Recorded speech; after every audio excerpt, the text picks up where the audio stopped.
Na tarde daquele 31 de março, o presidente da Câmara, o vereador Ézio Pacini, abriu os trabalhos da 16ª sessão ordinária.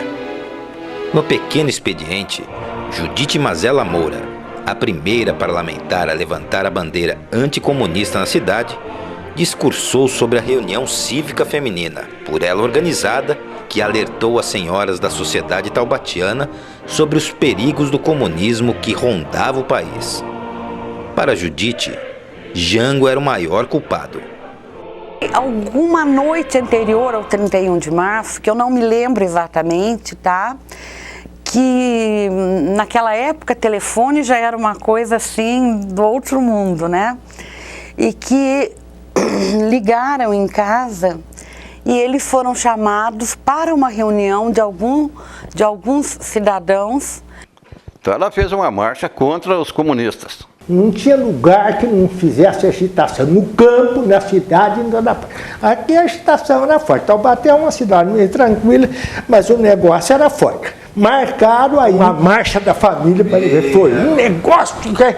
E fizeram o mesmo apoio que fizeram em São Paulo, então a burguesia estava tudo lá. O João Goulart foi uma negação, rapaz. Na verdade, eu acho que ele não estava preparado para ser presidente. Você acreditava que ele estava querendo impor que ele teve vários contatos com o pessoal da Rússia, aquele pessoal todo lá, né?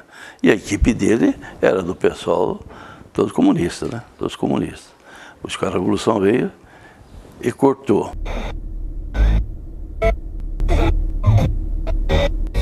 Atenção, porque a hora é notícia. Toda a região do Vale do Paraíba está sob controle das forças fiéis ao General Cruel, com a rodovia Presidente Dutra fortemente policiada por tropas do 2º Exército e da Força Pública. O Comando Geral da região, subordinado à ID2, está sob as ordens do Coronel Souza Lobo, que assumiu o posto do General Euriale de Jesus Zerbini. Segundo informações que circulavam hoje cedo em Caçapava, o General Zerbini desapareceu durante a madrugada, sendo desconhecido o seu paradeiro. Em Taubaté, a Força Pública ocupou a estação local da Estrada de Ferro Central do Brasil.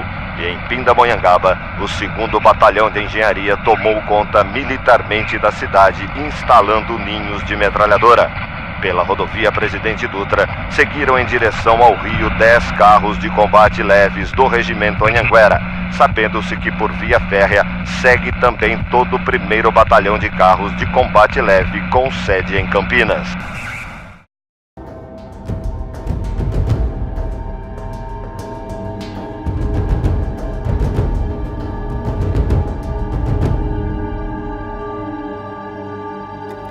Ainda sentindo os odores do golpe de Estado, a Câmara de Taubaté retornou aos trabalhos no dia 3 de abril.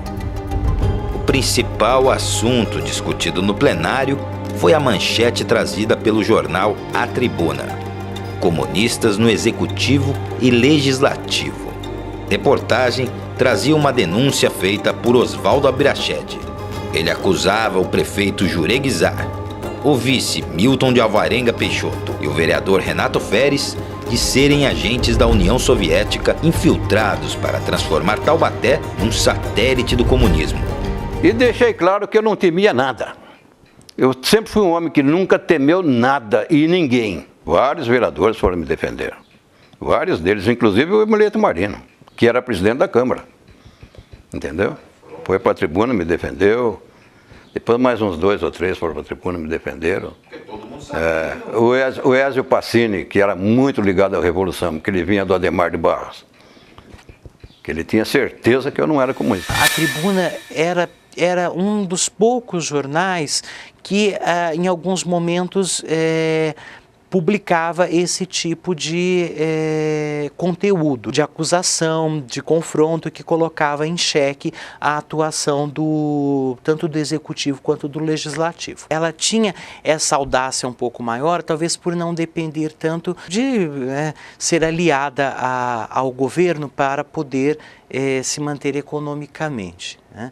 Mas em alguns momentos, quando a situação ficava feia, né, vamos falar assim em termos mais coloquiais, os jornalistas acabavam recuando, né? Então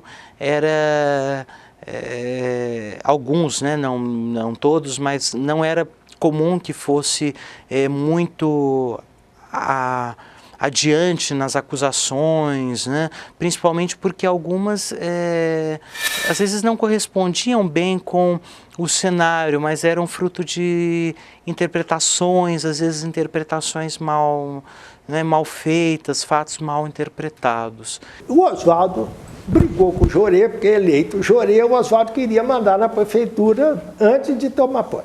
Aí o Jorê, o Oswaldo, que era até muito meu amigo, mas temperamental, deu uma entrevista que o Jorê não pagou o comitê, que ele ia ter que pagar. E eu achei aquilo uma safadeza e mandei pagar os 3 meses que devia.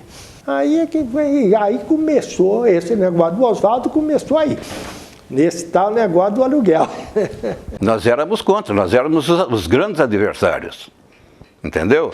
E eles achavam que o único meio de fechar a nossa boca era taxar de comunista. Entendeu? Mas acontece que eles não sabiam que o Exército, as Forças Armadas, tinha a nossa ficha desde o dia que nós nascemos, rapaz. Então eles estavam perdendo tempo, porque eles tinham a ficha. Eu, por exemplo, fui que entronizei a Bíblia Sagrada na mesa do presidente, fui eu. Quem deu o nome de Santa Terezinha na praça fui eu. Comunista não faz isso, pai. Que era inteligente, nunca entrou em partido socialista. Ele era do PTB, ele era disso para do PTN, do Partido Socialista ele não foi. Então eles queriam que os benefícios sociais, como eu quero, como você quer, como essa moça quer, seja para todo mundo, não seja só para quem está na culpa. Então todo mundo achava que o Jorê era comunista. E o Jorê tinha uma coisa, ele não media para falar. Então ele ia falando e o pessoal contra ia tomando nota. Um dia eu acompanhei o Jorê na polícia, que ele foi chamado para depor. Qual era a acusação? Que ele disse que ia sair com a camisa vestir uma camisa vermelha e sair a andar em Taubaté. Já havia um pessoal dando, depois que estourou a Revolução, tinha os puxa-saco para lá, que levavam notícia. Olha, fulano de tal, isso assim, fulano de tal, fulano de tal, né?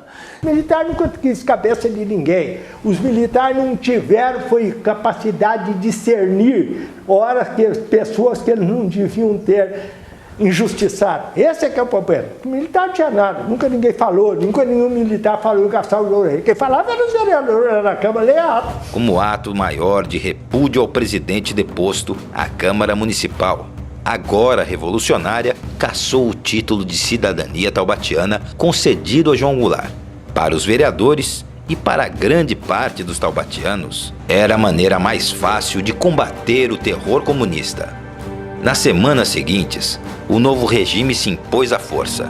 A versão taubatiana do comando de caça aos comunistas perseguiu, constrangeu e levou várias pessoas à prisão. O único ex-comunista da Câmara era o Dr. Luiz Salles de Carvalho, que foi eleito pela UDN. Deixou o Partido Comunista e foi eleito pela UDN. Porque ele também viu que comunismo era só papo furado. Era dividido, tinha 4 ou 5 na Câmara que eram mais ligados ao Partido Comunista.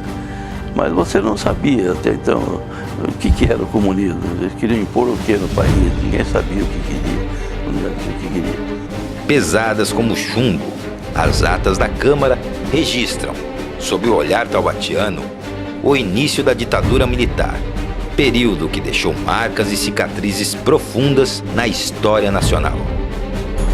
A gente precisa ficar sabendo de uma vez por todas que eles sempre vão apelar para a violência. E ai de nós, se nós não nos prepararmos para essa violência.